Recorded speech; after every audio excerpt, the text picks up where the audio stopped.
દુઃખદાયી ઘટના સામે આવી છે, જ્યાં એક મહિલા તબીબ સાથે તેમના જ પતિએ કરોડો રૂપિયાની છેતરપિંડી આચરી છે. આવો જોઈએ આ સમગ્ર ઘટના શું છે. સુરતના ઉત્તરાણ વિસ્તારમાં એક મહિલા તબીબ સાથે તેમના પતિ દ્વારા છેતરપિંડી કરવામાં આવી હોવાનો મામલો સામે આવ્યો છે.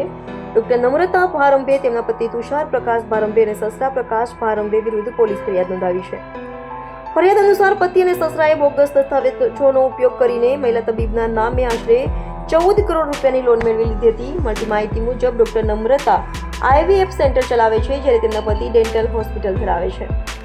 IVF સેન્ટર શરૂ કરવા માટે લોન લેવાની હતી, જેના માટે નમ્રતાએ તેમના પતિને જરૂરી દસ્તાવેજો આપ્યા હતા, પરંતુ IVFનો તમામ કારભાર પતિ તુષાર સંભાળતો હતો. પોલીસના જણાવ્યા અનુસાર તુષારે પત્નીની ખોટી સહીઓ કરીને અલગ અલગ 10 બેંકોમાંથી તેમના નામે કુલ 14.33 કરોડ રૂપિયાની લોન મેળવી લીધી હતી. આ બાબતની જાણ ડોક્ટર નમ્રતાને 2020માં થઈ હતી, જેના કારણે તેમણે છૂટાછેડા લઈ લીધા હતા. છૂટાછેડાના કરારમાં તુષારે લોનની જવાબદારી પોતાની હોવાનું જણાવ્યું હતું અને હપ્તા તે ભરશે તેવી બાંયધરી આપી હતી.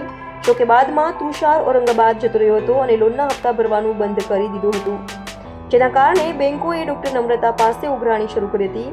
આખરે કંટાળીને ડોક્ટર નમ્રતાએ ઉત્તરાણ પોલીસ સ્ટેશનમાં પોતાના પૂર્વ પતિ તુષાર ભારંભે અને સસરા પ્રકાશ ભારંભે વિરુદ્ધ ફરિયાદ નોંધાવી હતી. પોલીસે કાર્યવાહી કરતા મહારાષ્ટ્ર ખાતેથી પૂર્વ પતિ તુષાર ભારંભેની ધરપકડ કરી છે અને વધુ તપાસ હાથ ધરી છે.